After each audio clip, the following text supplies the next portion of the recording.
Merci à tous d'être là. Je sais qu'en plus, là, en fin d'année, ce n'est pas le moment le plus simple pour venir. Karim, j'ai besoin de ton attention. Merci à tous d'être là. Comme je disais, fin d'année, 1er décembre, ce n'était pas simple de faire venir les gens, surtout avec le contexte actuel. Ce que je disais aussi un petit peu tout à l'heure pendant le petit-déj, c'est qu'on a eu plein d'actualités qui se sont un peu entremêlées. L'idée, c'est vraiment de vous faire passer des messages forts sur notre vision du marché, des actualités fortes, aussi présenter des nouveaux produits. On a Dorian qui va nous faire une démonstration. Et donc, voilà, c'est parti. On peut rendre ça interactif. N'hésitez pas à poser des questions. On est en petit comité. Voilà. S'il y a des questions sur le chat, Jérôme, tu nous diras. On va faire un peu un tour des enjeux de l'authentification. Comment est-ce qu'on se compare? Qu'est-ce qu'on apporte en termes de bénéfices par rapport à une authent avec un login mot de passe, par rapport à une authentification avec un mobile. On va aussi parler de MFA, de passwordless, puisqu'on a une histoire maintenant à raconter qui est assez complète. Présenter brièvement Yubico, pour ceux qui nous connaissent peut-être moins, les nouvelles solutions Yubico. Et puis, on fera des démonstrations aussi pour vous montrer un peu comment se passe une authent biométrique notamment. Première chose, les mots de passe, c'est quand même important de mettre un peu de contexte. On a encore à peu près 50% du marché qui est encore en login mot de passe. Le mot de passe date des années 60, comme vous le savez tous. Voilà, le niveau de sécurité n'est pas le meilleur, même si c'est une solution qui a fait le job pendant pas mal de décennies. Le petit schéma, c'est juste pour illustrer qu'on peut essayer de mettre en place les mots de passe les plus complexes, les modifier régulièrement, à moins d'avoir une mémoire photographique. Globalement, on va les oublier, on va les perdre, ou on va finir par les noter sur des post-it, et ou éventuellement utiliser même sur à peu près tous les environnements qu'on a, personnels et professionnels. C'est important de savoir qu'il n'y a pas besoin d'être un hacker hyper technique, d'aller sur le dark web pour vous hacker. Il suffit d'aller sur des sites qui sont en clair, sur Google, Have I Been Pwned, Ghost Project, il y en a des pelles. Vous allez juste retrouver le mot de passe que vous avez dans votre environnement personnel et on va le rejouer dans votre environnement pro. Donc, voilà, c'est important de comprendre qu'aujourd'hui… Bonjour. Bonjour. Pardon. Salut. Bonjour. Voilà, le risque de se faire hacker avec un login mot de passe, c'est devenu vraiment, voilà, c'est un standard, c'est basique, c'est hyper simple. Et donc, c'est une énorme contrainte pour les entreprises. Ça représente donc des impacts cyber. Je vous passe toutes les stats, mais globalement, la plupart des attaques cyber aujourd'hui sont liées parfois à une attaque de type phishing, au vol d'un login mot de passe, à une attaque par brute force, et ainsi de suite. Donc, j'en passe des meilleurs, mais globalement, voilà, il y a un énorme impact cyber pour les gens qui sont encore en login mot de passe. L'autre point, c'est que ça représente aussi des enjeux business pour nos clients. On a des chiffres, on a des statistiques intéressantes qui montrent que quand on prend le taux horaire d'un salarié qui n'a plus accès à ses outils, quand on prend le taux horaire du support qui passe beaucoup de temps à régénérer des passwords, on pose souvent, nous, la question en meeting avec nos clients finaux. Certains nous disent que 50 € le coût d'un reset de password, c'est plus que ce qu'eux y voient, mais il y en a certains qui nous disent que finalement, c'est pas un coût qu'eux ils mesurent. Et on a même eu des clients qui nous ont fait une petite blague en nous disant que comme tout le monde avait un post-it sur son écran, forcément ils n'avaient pas cette charge-là qui avait été identifiée.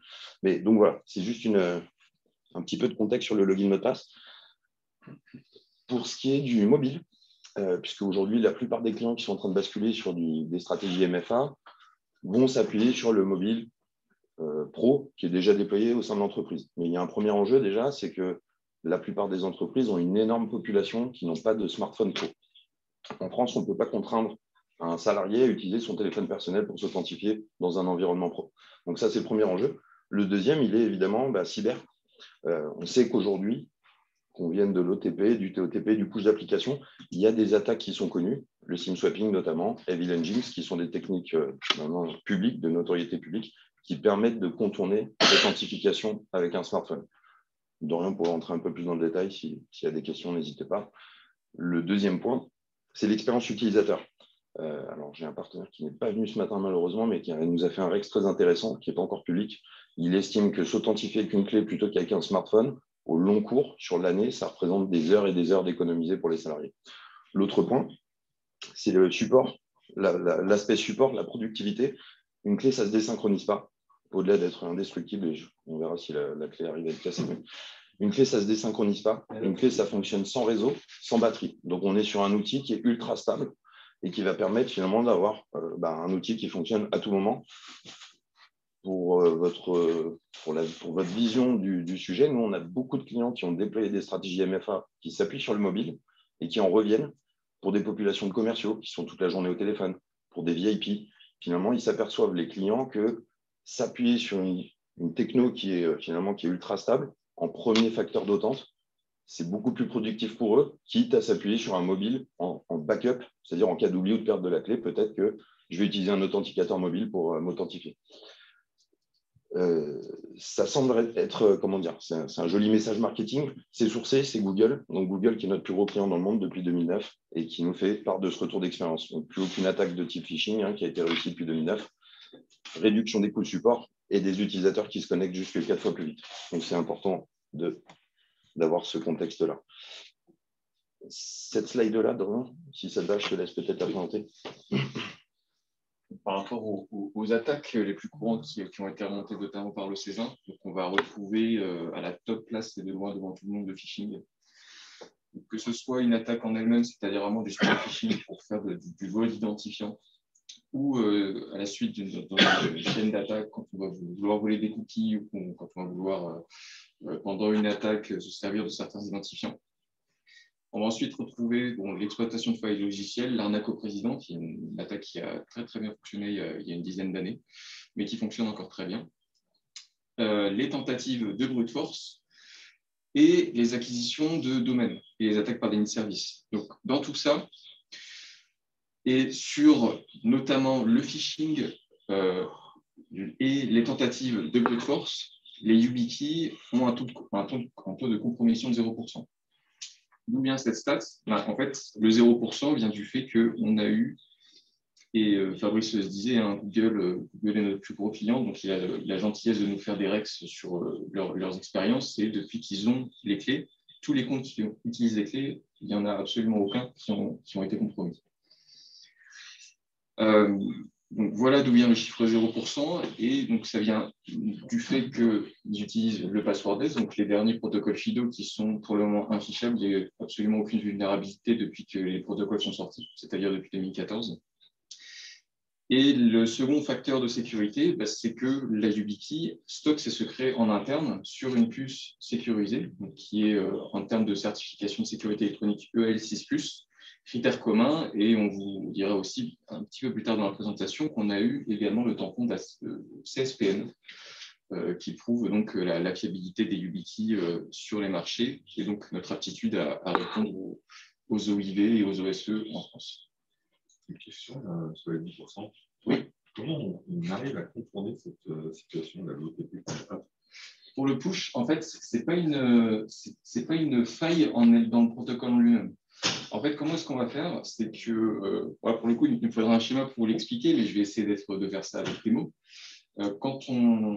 Aujourd'hui, les attaques sont en temps réel. Qu'est-ce que ça veut dire? Ça veut dire que quand quelqu'un se fait ficher, il n'y a plus de pages statiques sur lesquelles on entre simplement l'identifiant mot de passe. Maintenant, les pages sont dynamiques, c'est-à-dire que les identifiants qui sont joués sur la fausse page sont joués sur la vraie page en parallèle. Et donc, dynamiquement, si jamais la page qui a été programmée détecte que sur le vrai site, on demande un OTP ou un push, dynamiquement, on va venir afficher cette fausse page de push sur le site de phishing. Donc, évidemment, vu que l'utilisateur se croit sur le vrai site, pour lui, il va effectivement recevoir la demande du push parce que l'attaquant a déclenché le push sur le vrai site.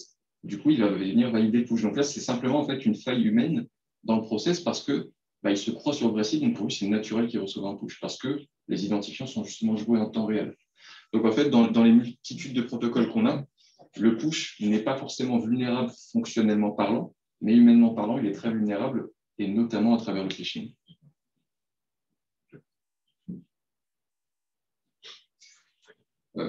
Après, c'est une étude donc, de Google qui est sourcée aussi sur 350 000 utilisateurs, donc des tests d'usurpation d'identité.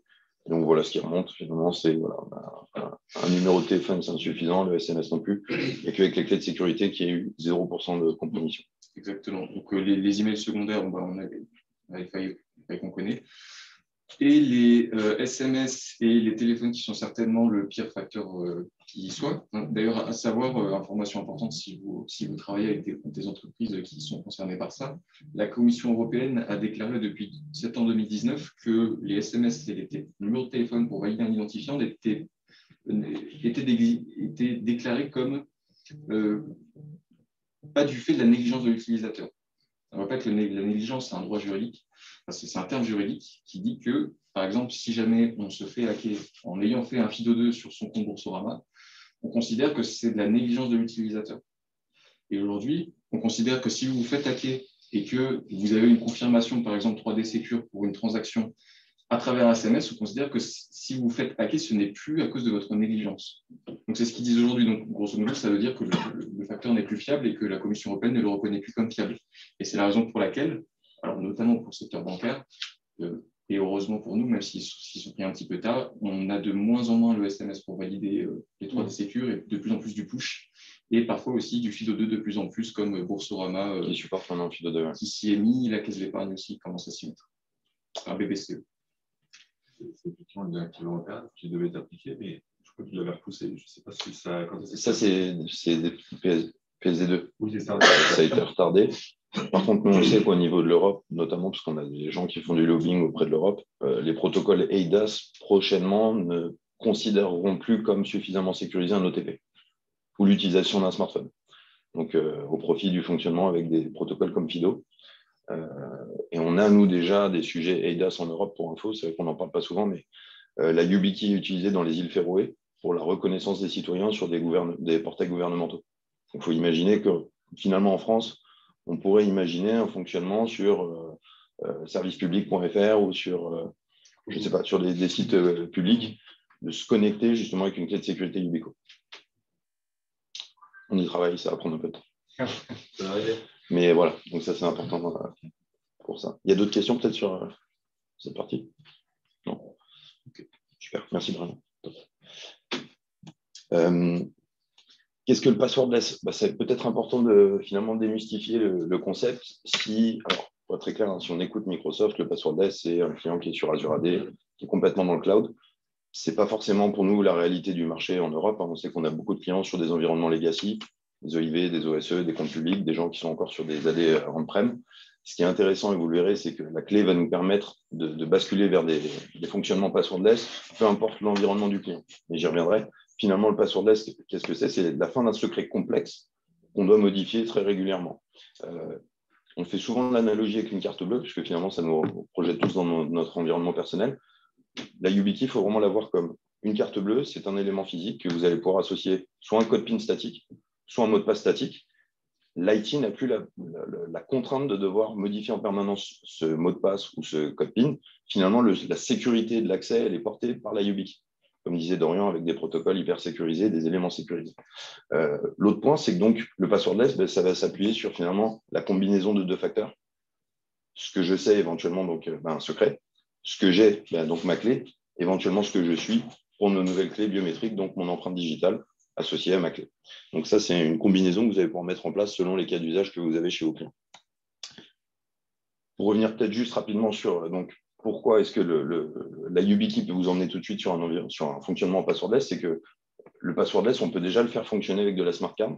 Donc, si on travaille avec de la carte à puce, on va être finalement sur l'échange de clés asymétriques, donc un très bon niveau de sécurité, un code PIN statique, un élément physique, ce que j'ai, ma clé. Donc, c'est ça qui est hyper intéressant, c'est qu'on a la capacité avec la YubiKey d'accompagner la transition des clients vers le cloud, depuis un environnement complètement legacy vers un environnement hybride ou complètement cloud, puisque FIDO ensuite sera supporté avec le même fonctionnement, un échange de clés asymétriques et un code PIN statique.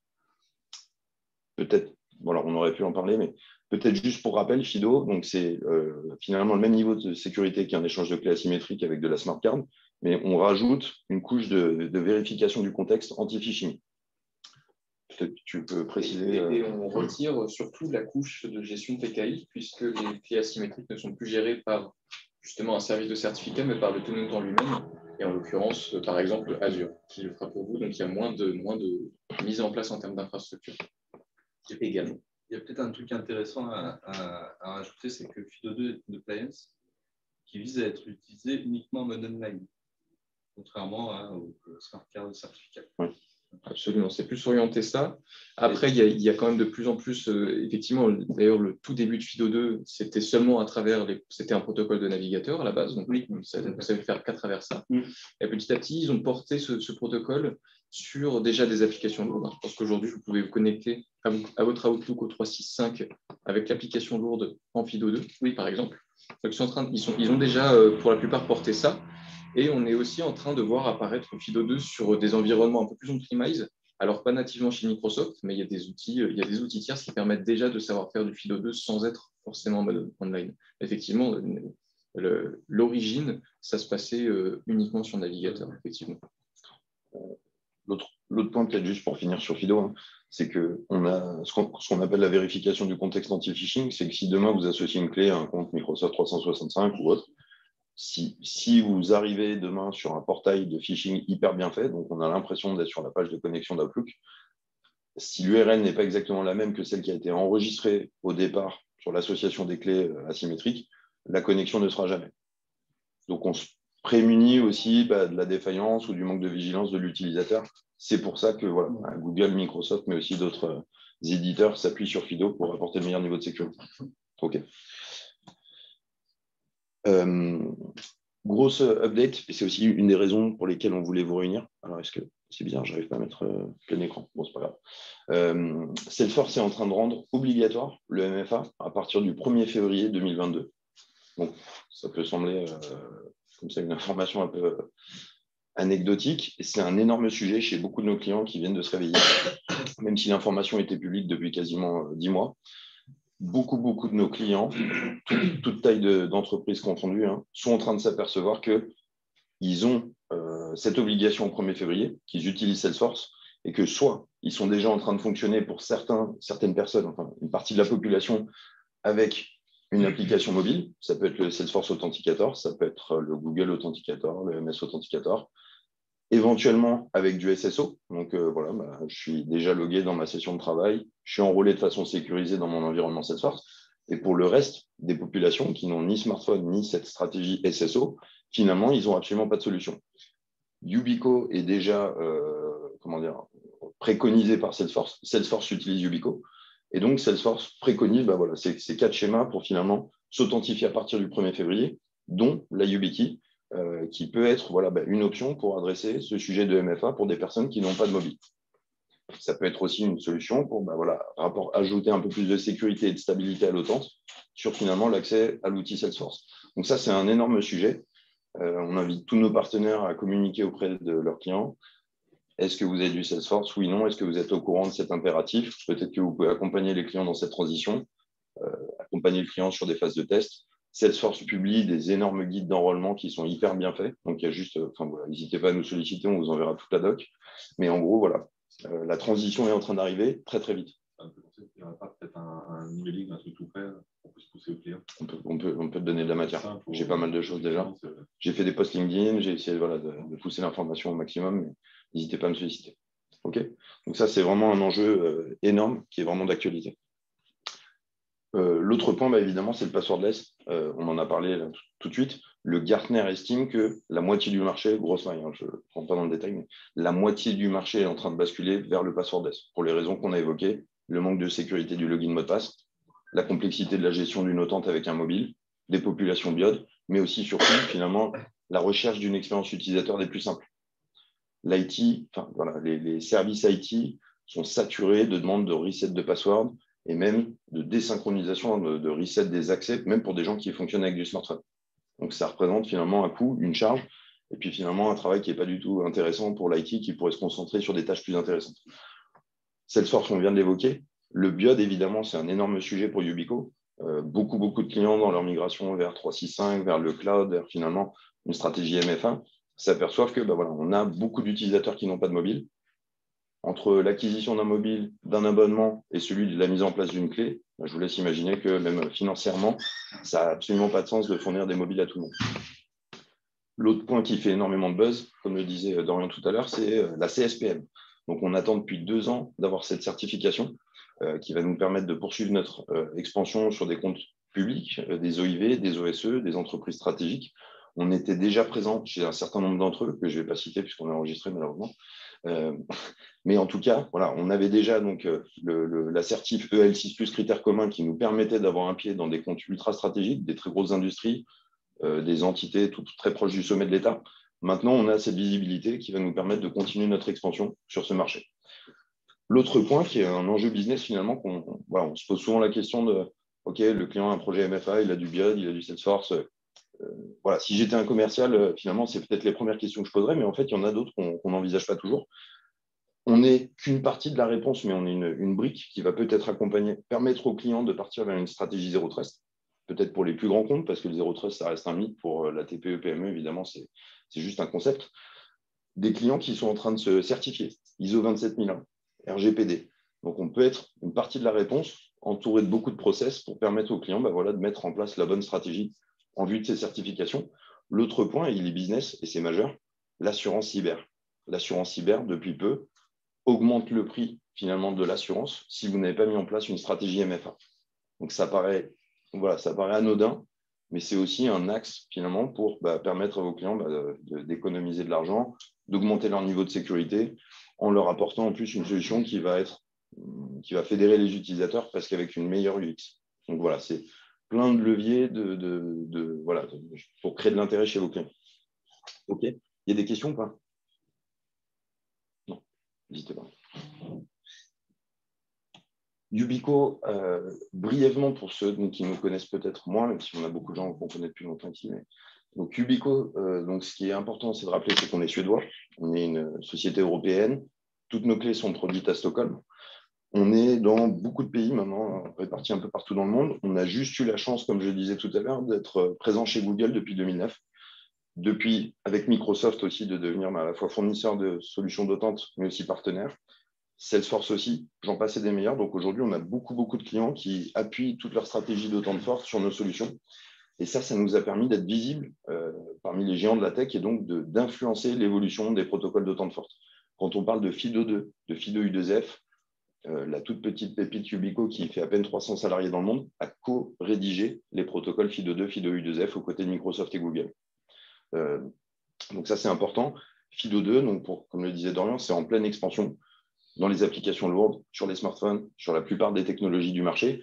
C'est ratifié par le W3C. Donc, ce qu'il faut imaginer, c'est que de la même manière qu'un lien HTTPS est considéré comme sécurisé par l'informatique, donc c'est devenu la bonne pratique, FIDO2 est devenu la bonne pratique reconnue et recommandée pour tous les constructeurs et éditeurs de technologies. La plupart des VPN du marché sont en train de déployer FIDO2. La plupart des briques cloud le supportent déjà. Et même des environnements legacy, comme le disait Dorian, vont soit migrer, soit donner en tout cas peut-être des connecteurs, mais pour permettre de faire du FIDO2 sur ces environnements. OK. L'autre aspect intéressant, c'est qu'en fait, on a une réponse sur beaucoup de verticaux différents. Finalement, la YubiKey, ça permet de faire beaucoup de choses, mais ça permet aussi de répondre à beaucoup d'enjeux dans des environnements finance, industrie, santé, public, dans l'éducation. On a aussi des universités qui sont équipées. On a une réponse dans beaucoup de secteurs différents. Vous ne voyez pas beaucoup de références françaises sur cette slide. On a ouvert le marché il y a 2 ans. Globalement, on a beaucoup de références que je ne pourrais pas citer aujourd'hui, mais si vous avez des questions sur des secteurs particuliers ou autres, vous n'hésitez pas à revenir vers nous. On peut vous donner un peu plus de billes pour avancer. OK. Alors, je voulais juste remettre un tout petit peu en perspective la proposition de valeur pour nos partenaires. Comment est-ce qu'on fait pour enlever ce truc là-haut C'est un peu clique une fois dessus, tu recliques sur le. Clique sur ton écran. Hop. Non. Il me faut en avant. Non, plus. Masquer le volet. Masquer le volet vidéo. Non. Il y a des commandes flottantes. Ah, si, tiens, tu étais plus. Masquer les commandes flottantes. Descends. Alors, celle-là. Ouais. Magique. Super. C'est mieux. Hein. Bravo. Merci. 3 choses qui sont importantes à comprendre. Donc déjà, je ne l'ai pas dit en introduction, mais vous le savez pour la plupart d'entre vous, on adresse le marché de manière totalement indirecte. Ça veut dire que Yubico évangélise des clients finaux. On fait de la communication. On rencontre beaucoup de clients sur des salons. On a des clients qui viennent nous contacter parce qu'ils ont les enjeux qu'on a cités, entre autres. Notre métier, c'est de trouver les intégrateurs qui vont permettre aux clients de déployer la technologie avec succès et peut-être d'accompagner la conduite du changement et d'aller peut-être beaucoup plus loin sur des offres de services managés. Donc ça, c'est très important de comprendre que voilà, on adresse le marché de manière totalement directe. Quelle est la valeur pour nos partenaires? C'est typiquement, on va pouvoir permettre de faire beaucoup de synergies autour du catalogue de nos partenaires. Que vous vendiez de la cybersécurité uniquement, que vous fassiez de l'IAM, que vous fassiez que de la transition vers le cloud, on a finalement une valeur ajoutée à apporter autour des technologies portées par nos partenaires. L'autre point, c'est ce qu'on peut appeler ça l'upselling, c'est que finalement, vous avez une base installée de clients qui peut être plus ou moins conséquente. Même si j'ai des clients que j'ai équipés, que j'ai accompagnés vers 365 depuis des années, si finalement je leur proposais de rajouter la brique Yubico sur le parc installé, ça apporterait de la valeur pour le client, pour vous aussi, et ça apporterait aussi, je vais venir, du coup, peut-être beaucoup de valeur en termes d'intégration. L'autre point, c'est la notoriété de Yubico. Nous, on le voit maintenant, on n'est pas blasé, mais c'est comme un peu vivre à côté de la Tour Eiffel, on ne fait plus vraiment attention, mais quand on présente Yubico à des clients finaux ou à des partenaires, il y a toujours des ambassadeurs, des gens qui nous connaissent, des gens qui ont la clé depuis 10 ans, qui fonctionnent encore, des gens qui sécurisent leur compte depuis des années avec la YubiKey, qui n'étaient pas encore hyper bien connus du grand public, et globalement de toutes les entreprises. Mais on a beaucoup de sponsors et d'ambassadeurs qui sont un peu dissimulés partout. Donc, c'est une énorme force pour les partenaires qui portent la marque. L'autre point, c'est la partie expertise. Pour vous donner une vision très grosse maille, on a à peine 5-10% des projets qui aboutissent chez nos clients sans intégration. J'entends par là intégration portée par nos partenaires. Quand on parle de très grandes structures, certaines d'entre elles sont complètement autonomes sur la partie intégration. La plupart du temps, c'est un accompagnement qui est nécessaire pour tester le produit, l'intégrer avec différentes briques technologiques, peut-être faire des phases de POC, de pilote, définir des critères de succès, et puis déployer silo par silo, population par population. Mais donc, c'est un accompagnement qui est nécessaire par nos partenaires pour aller au bout d'un projet. On a des clients qui nous ont challengés pour aller même jusqu'à ce qu'on peut appeler une offre de service managé. C'est-à-dire que comment est-ce que dans la durée, je vais gérer finalement ces assets que sont les clés?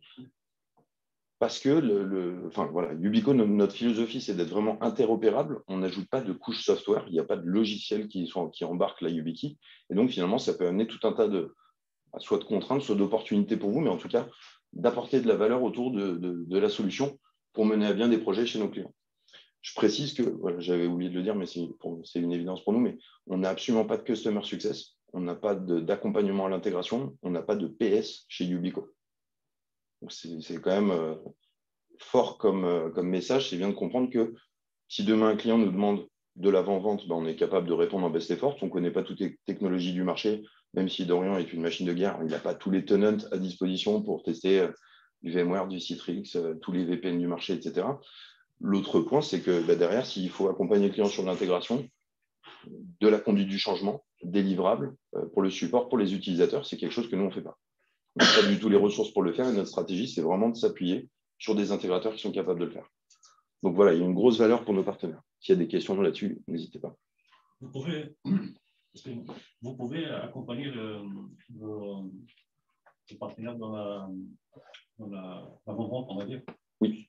Vous passez avec vous donc, chez les clients.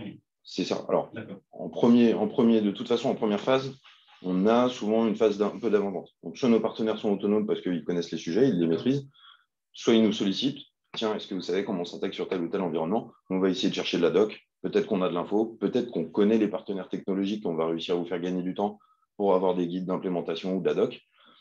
Voilà, on fait ça un peu en best effort parce qu'évidemment, la clé est interopérable avec beaucoup de technologies. Mais globalement, oui, on vous aide à lancer la machine pour que ensuite vous deveniez autonome, efficace et que ce soit un succès. Actuellement, vous avez des clients en grand compte ou pas en France? Oui. Exemple? Malheureusement, je suis enregistré, donc je ne pourrais pas forcément citer beaucoup de clients, mais on a des clients dans la finance, on a des grands comptes dans l'assurance, dans l'industrie, on a beaucoup de références déjà. On pourra en parler en off après. Dans les termes. Oui. OK. Yubico, finalement, ce qu'il faut retenir, c'est assez simple, c'est la cyber. C'est notre premier métier. Notre mission, c'est d'apporter une des solutions les plus sécurisantes pour nos clients, les plus disruptives par rapport à ce qu'on a évoqué jusque-là. Voilà, comment est-ce qu'on se différencie d'un smartphone, d'un login mot de passe, d'un OTP, mais aussi d'apporter finalement, et ça c'est un peu un luxe pour nos intégrateurs, mais aussi pour les RSSI, les DSI qu'on a en face de nous, c'est de rajouter de la sécurité sans complexifier l'expérience utilisateur. Et ça, c'est un énorme luxe, puisque évidemment, la conduite du changement, c'est le plus gros combat qu'on mène tous en permanence dans l'IT. Donc, quand on va expliquer à un utilisateur, tu n'as plus un login mot de passe à 12 caractères avec des caractères spéciaux, des majuscules, des chiffres, tu vas basculer sur un code PIN statique, type limite ta date de naissance, peu importe. L'important, c'est que la sécurité, elle est portée par le token. C'est comme avec votre carte bleue, on pourrait rester 15 ans à la BNP sans jamais changer de code PIN. Finalement, la sécurité, ce n'est pas mon code PIN. C'est le fait que je possède la carte. Donc, voilà, c'est important de le comprendre. L'autre point, c'est qu'on a une clé qui est vraiment interopérable dans beaucoup d'environnements, beaucoup d'applications. Et ça, c'est notre plus gros différenciant finalement, puisqu'on est le seul produit du marché européen qui plus est, avec les certifications de sécurité qu'on apporte, à être capable d'embarquer tous les protocoles standards du marché. Donc, on parlait de FIDO2, FIDO-U2F. La carte à puce, sans l'infrastructure carte à puce, sans le lecteur de carte à puce, on sait fonctionner en smart card pour des clients qui ont de la PKI, comme disait Dorian, et qui ont l'habitude de travailler avec de la carte à puce. Mais on va aussi pouvoir supporter des protocoles OTP, sans rentrer trop dans le détail, du PGP. L'idée, c'est de pouvoir répondre finalement à la roadmap des différents éditeurs, constructeurs, des applications présentes chez nos clients qui ne sont pas toutes les mêmes, même si beaucoup tendent vers FIDO. On est capable aujourd'hui de répondre finalement à des applicatifs qui sont plus legacy et des applicatifs plus modernes. L'autre point, c'est qu'on a une série de clés qui est vraiment toute simple, qui permet de répondre aussi à la diversité des périphériques du parc client. USB-A, USB-C, du NFC, des clés nano qui pourraient être embarquées nativement sur le poste de travail. Donc, et un support et une compatibilité avec la plupart des OS et des navigateurs du marché.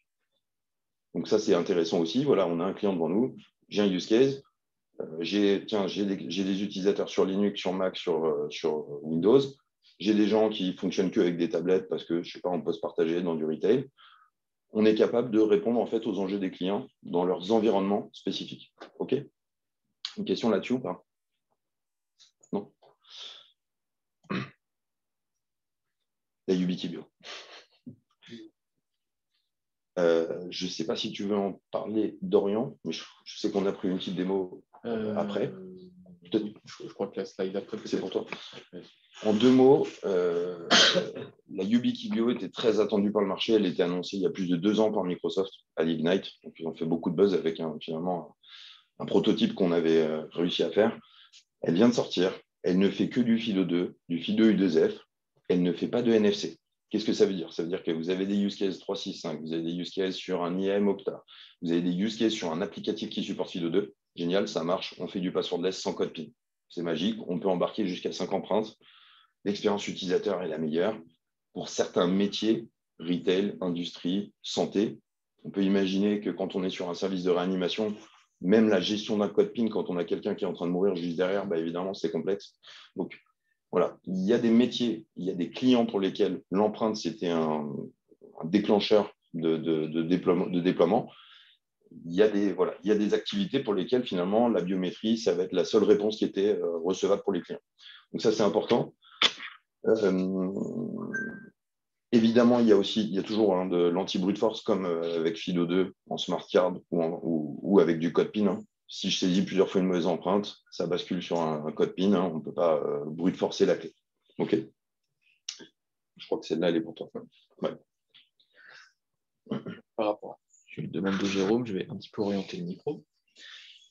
Par rapport aux éléments sécurisés, donc dans une YubiKey classique, on avait un seul élément sécurisé qui servait simplement à stocker le secret. Et aujourd'hui, on va se retrouver donc, du coup, avec 3 éléments sécurisés. Donc, on va retrouver l'élément, toujours l'élément historique, on va dire, le cœur, qui va venir stocker les secrets.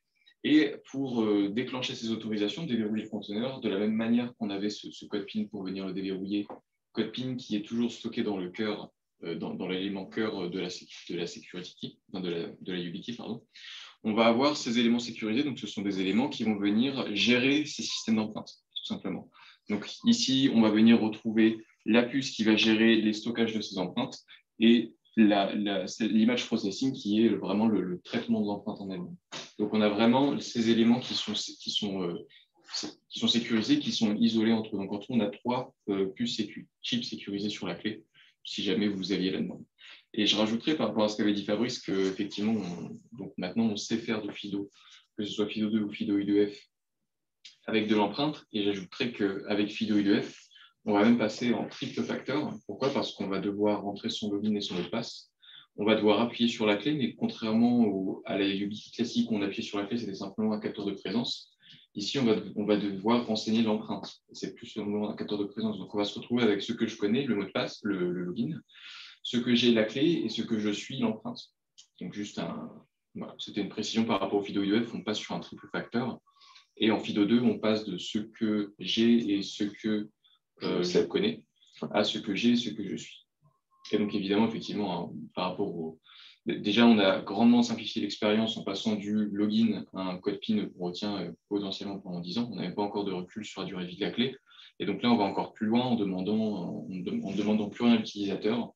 Il n'y a même plus pour les peu de cas qui restent, qui oublieraient leur code PIN en rentrant de 2 semaines de vacances. Là, en général, on n'oublie pas son empreinte en vacances. Donc, on va encore plus réduire la sollicitation au support. Ouais, la friction de support. Super. Top. La CSPN. YubiKey CSPN, finalement, c'est donc, comme je le disais, c'était un produit qui était très attendu pour nous en termes de visibilité, en termes de notoriété, et c'est un rayonnement d'ailleurs qui bénéficie à toute l'Europe. On avait déjà des clés qui avaient des protocoles FIPS. FIPS, ça permet de répondre aux prérequis gouvernement US. Donc, typiquement, je ne sais pas, vous êtes un sous-traitant de l'armée américaine ou du gouvernement US. Certains clients en France, jusque-là, historiquement, commandaient des clés FIPS pour ce genre de contexte. Aujourd'hui, on a des clés CSPN qui vont finalement permettre de répondre à ces prérequis-là. Donc, OIV, OSE, sous-traitant, compte stratégique de l'État, compte public. Beaucoup de nos clients aujourd'hui sont en train de tester le produit ou sont en train d'approuver le déploiement. Et ils attendaient en fait juste d'avoir le tampon de l'ANSSI pour pouvoir aller plus loin. On était au FIC récemment avec Dorian et Karim notamment. L'ANSSI nous envoie maintenant des clients pour justement venir discuter avec Ubico parce qu'on est reconnu, validé, mandaté, poussé par les plus hautes instances qui dirigent les bonnes pratiques en termes de sécu. Qu'est-ce qu'elle a de différent par rapport à la série 5 ? Elle n'embarque juste pas la partie PGP. La partie PGP, ça permet de faire du chiffrement, de la signature. C'est un protocole qui est finalement assez peu utilisé par nos clients, même s'il a le mérite d'être présent dans les YubiKey série 5. Donc, c'est la seule différence. Évidemment, l'autre différence, c'est que quand on arrête une certif CSPN, on a un firmware qui a arrêté à une date précise. Et donc, ce qu'il faut bien imaginer, c'est qu'aujourd'hui, le dernier firmware qu'on a soumis pour être validé CSPN, il date de cet été. Donc, finalement, il y a un écart qui est minime entre notre série 5 et la série CSPN. Donc, voilà. Si demain, vous avez des clients qui sont OIV, OSE, sous-traitants de ces organisations, qui ont cette obligation réglementaire d'acquérir des produits CSPN, c'est le moment de pousser l'information, c'est le moment de les contacter, puisque finalement, on a fait un peu de communication, évidemment, avec des relations publiques, de la presse, etc. Mais on compte sur nos partenaires aussi pour aller proposer ce produit à nos clients. D'accord ?